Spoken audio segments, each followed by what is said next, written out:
Hello everyone, my name is Indira. I'm from Rio de Janeiro, Brazil, and I'm here to tell you all about major sport events.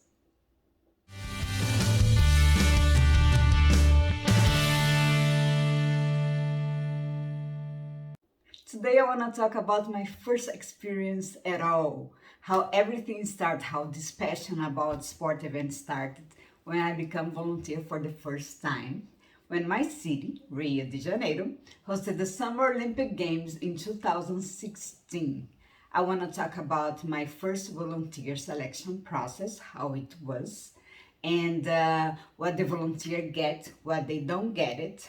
I want to show all my stuff, my uniform, my gifts, everything that I got at the Olympics. I want to tell you how was my role, my functional area, my venue, and tell you a couple of stories, funny stories that happened during my shifts, okay? And the last but not least, how I met the man that changed my life forever, that I fall in love with, and brought me to this magical world that I never want to get out, okay? So I want to start with some information, some numbers about the Olympic Games. That is the most important and the biggest sport event in the world, okay? So the Olympic Games is the biggest, the most important event in the world. And it happens every 4 years, okay? Usually at the end of July, beginning of August. It lasts about 2 weeks, usually 17 days, 19 days, okay? That's the last of the games. But the athletes come a little bit before for the training to get used to the city, to the weather, okay? The participation in Rio de Janeiro, there were a participation of 206 countries, and they brought 10,900 athletes, so almost 11,000 athletes, okay? In Rio de Janeiro, it was almost 50-50, but still were more male than female athletes. I think by Paris, they're gonna be half-half, okay? What else? Oh, we had 45,000 volunteers helping deliver the games. Believe me, there was a lot of people to help deliver the games. So those are some curiosity of the numbers that I find interesting to share. What else? My volunteer selection process. Okay, usually the Olympics, they open the application form 2 years prior to the game. So the Olympics was in 2016, so they opened in the middle of 2014. They promote a lot on the news here in Brazil on TV. They really did a big deal about that. I had no idea what was volunteer. Even though we had the FIFA World Cup before and there were volunteer about that, I was not aware of that. So I apply online on the website of the organization Rio 2016. They call Team Rio 2016. So the application was pretty simple, okay? That's what people told me. So I actually find in my stuff one of the pages of the application, and they ask, for example, experience as volunteer. Do you have experience as volunteer? Yes, no. Inform what kind of event, so sport event, other, you know, and then international, national. So it's really simple, you know. How can you explain what kind of experience you have in a form like that? Yes, no. And then they ask the display, you know, right? Three volunteer work that you have experienced. So you have to write down three events that you had experience. And then if you other specifying 50 characters. So it's very few words that you can write what you have to share. So it's really, you know, to me, and then they ask professional experience. So you write down professional experience, so they're gonna know a little bit about that, and then school education, okay? Also, in all the multi-sport events, they ask which sport do you like, or if you have any connection with sport and a knowledge. So this is important. They try to match you with the sport, especially if you have special skills. And they ask to list 3 sports usually. And if you have experience with the events, which functional areas. So they try to match with the functional area that you have experience. So this is very common in all multi-sport events, okay? So this was very simple. You cannot really show what you know, what kind of experience you know. But in my opinion, for the local volunteers, I was a local volunteer, I'm Brazilian, I was in Rio. What they really wanted, what they really expect from people is to know if they know English, because they were kind of desperate to find people that knew the language to deal with all these foreign people that were coming to Brazil. So the entire process was to try to find people that knew the second language, okay? For the international, not really. You know, you need to know English to come to Brazil. Otherwise, what are you gonna do? You know, you're gonna come here and how can you help? Unless you know Portuguese, what's much harder. So, unless you were from Portugal, or if you knew Spanish, that's pretty similar, you could survive here. But if you were from German, from Europe, from Asia, from Japan, you really need to know English, okay? So, in my entire experience about Rio, specifically from Rio, they really needed to know if you knew English, okay? So the first thing was to fill up the application form. They were open for like 2 months. And then after that, we received a confirmation email, and then were quiet for like a year. We only received a newsletter, okay? And after that, we receive English test. That's what I'm saying.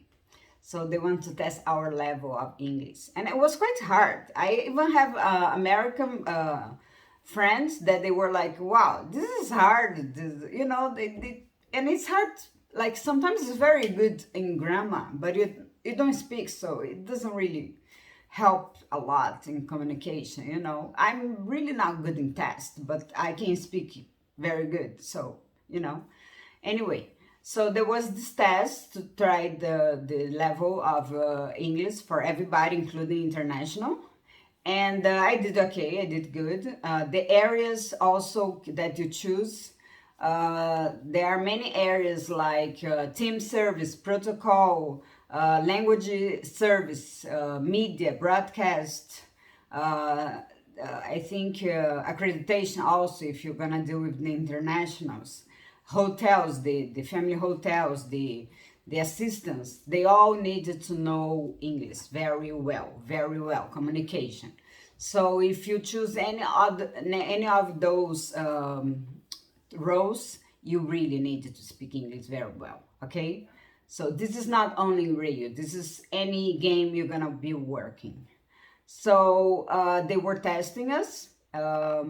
And then after that, I had maybe 2 months after I passed on this, I had like maybe 80%. And it was actually this company, IF, okay? Later on, they gave a course, English course to all volunteers, and they gave a Portuguese course to international if they want to learn a little bit about Portuguese. They did this in FIFA also. They gave you a Russian course to whoever wants to learn a little bit of Russian to go to the FIFA World Cup. And in Japan, the same thing. They were giving Japanese course and English course for the locals. Same thing in Russia. So it's the same company.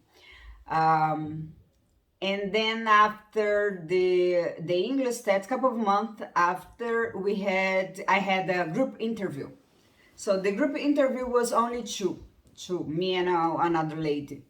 And it was not with a Brazilian person, it was with the manager of protocol, and she was international. She was actually from Russia, you know.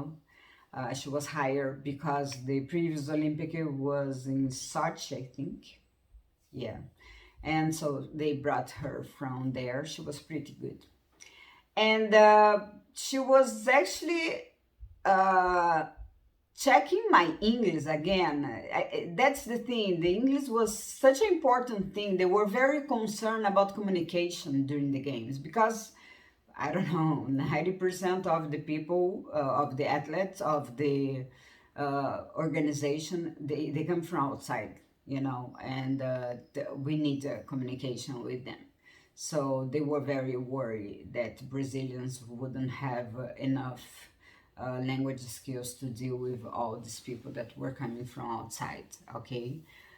But we survived. We survived. We did okay. And then she, in the interview, she asked why you want to be a volunteer. They always ask that. She asked what could you prevent not to be a volunteer. I was concerned about the distance of the Olympic Park that was 2 hours from my house. And by that time of the interview, that was like a year prior to the game, I had no trust that the subway would be red by the time of the Olympics. So I was like not willing to work at the Olympic Park or close there. Most of the things were by that area. So I said that I wanted to work close to my home. And there were some things, some venues close to my home. So I was not willing to, you could not go by car. If I could go by car was fine. But due to the traffic, and they were predict a really bad traffic, you could not go by car. So I was like, I'm not taking 3 hours to go, 3 hours to come back to volunteer. Seriously, I'm not a masochist person. You know, I wanted to volunteer to have a good time, to enjoy, to have fun, and I'm not gonna spend really half of my day in the traffic, getting upset about that. Probably it's gonna be crowded, probably it's gonna be traffic, so I don't want that. And they accept my request, and they put me close to my home, 4 kilometers from my home. There were some venues close to my home. There were Copacabana, the beach volleyball was there. There were the sailing, it was very close to my home, like on the beach that's close to my home. So there were some stuff very close to my home. But most of the things was in the Olympic Park, that was quite far from my home. Other thing they ask is like in a situation, in a crisis situation, what do you do? Like if there was a mistake in the team, or if you made a mistake, what do you do? How you react? Other thing they ask is how do you work as a team? What else they ask? I don't really remember.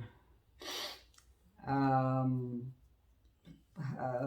yeah, I don't really remember. But when I make a video about interview, I remember I saw a guy on internet that he had really really good questions and answers about interview. So I'm gonna bring his information for you guys, so you can get prepared for any interview. It was really good. I liked. So I'm gonna bring his information for you guys. Okay. Usually I don't get nervous with interview because I I've been so many, and I really know what to say because I've been so many situations that I know the answer, you know. So yeah, after the interview I had a group dynamic. I think in English they call group process. So they had like we had like 10 people. It was present still. So it was present. We went to college here, and they divided the group in two people, and they asked us to manage some tasks. So to create like a jingle for some product, to create a logo, And that's how was the group process. And we did okay, it was nice. And then after that, we received our invitation letter. Yeah, with our venue, our role, and our functional area. So by that time, you are officially a volunteer. Okay. So after that, you receive your shift. Yes. So they put me in daytime. Let me see. I have my shift here. So you receive your shift. I usually have to do at least 10 days. This is mandatory. If you don't do 10 days, they're not gonna give you certificate. They probably not gonna select you, okay? Because it's too hard. Can you imagine 45,000 volunteers and you need to fit a person in 2 days and another person in 2 days, and you give your uniform for a person to be 2 days? It's not reasonable. So that was my shift. And I had a lot of shifts because I was available the entire month. I wanted to work as much as I can. So that was my shift. I had many days. So I was for the entire day. The airport, my venue was the airport that was 4 kilometers from my home. And we start to work 1 or 2 weeks prior to the opening ceremony, because people start to arrive before, the athletes start to arrive before for the training.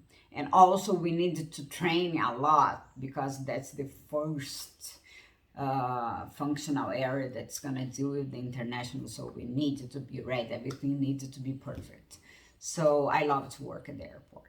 It's the first impression everybody's gonna have from the games. So it's important that they're gonna have a good impression for the games. And they did. We did a great job. We were very happy with our team. What else? Then we have the shift, and then we have a meeting with everybody, and we started to practice, to work. Okay? So that's the volunteer selection process till the time you're gonna be called to work. Oh, I forgot about something. The shift never came. It took a while to come. So I wrote the organization, I called the organization because I never received my shift. It took a while. But then I received a call from my manager and he asked me, is there something wrong with the shift? Why you didn't accept your shift? And then I said I never got my shift. And then he was okay, so let me see if there is a problem in the system. And he saw there was a problem. None of us from our team received. So he called, he fixed, and then everybody got their shift. So just to tell you that mistakes happen, and there are a lot of things for them to do, especially at the end. So if something is taking too long to get to you, call the organization, make sure you are on their list, okay, or not. Maybe if you are cut, it's better to know than not to know. So it's good to be part of a Facebook group or WhatsApp group that people are like, okay, I got my English test, did you get it? I got my interview, did you get it? So people are like exchanging information. So if you didn't get the second step, the third step, the fourth step for too long, you can get in touch with the organization and ask why I didn't get it. Oh, maybe you didn't pass, or maybe they just forgot, or maybe it's just delay. Maybe it's their functional area that you chose that it's in different time. Okay, so it's good to know those things. Okay, it's good to do the follow-up if it's important for you. And sometimes everything goes smooth, but quite often happened to me that I had to go after. Okay, so It happens because it's too many people. It's like 100,000 application, guys. So it's not gonna be perfect for everybody. So don't worry if it didn't go smooth with you. If it's taking too much longer than for the others, go and ask, get in touch with the organization. They have an email, and then you get in touch with them and say, is everything okay with my application process? Usually you have a name, number. Okay, I just want to know if everything is okay, or if I'm still on the process, if I'm cut it out already, maybe you didn't pass for the next step, you know. Maybe they just forgot, maybe your application went through another pile. So it's good to know when it's important to you. You need to prepare your trip also if you're an international volunteer. So it happens, and it's nobody's fault. It's just the system is really complicated. Too many people, is too much work, and it happens. Okay, so I think you should know that. Okay, what the volunteer get, what the volunteer don't get. We get full uniform for the Olympics. So 3 shirts, 2 pants, jackets, beautiful jackets, hat, bottle of water, bag, beautiful bag, sneaker. Okay, we got some gift recognition gifts, so just little gifts. So we got few. I'm gonna show in the next video, and we got tickets also. We get meals during the shifts. Okay, so in my shift it was 8 hours. We got 2 meals. Okay.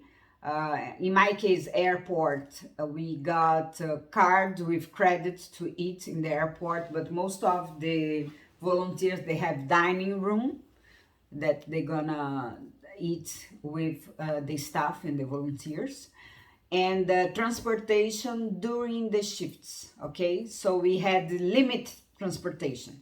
We had a card that we had 2 fares to go, 2 fares to come back from work. Okay, so limit transportation.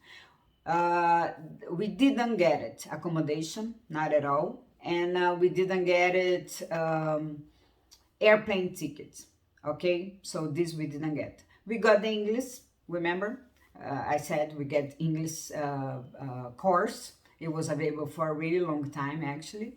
We got, and the foreigners, they got Portuguese course. Okay, and we got a very nice training for people that were very young. There was first job. It was amazing, the training that they got to us. So it was, plus the experience, guys, especially if it was the first experience of your life. Oh man, you're gonna get used to. It's just the best experience of your life. And for all the others, it's really a unique experience. It's magic.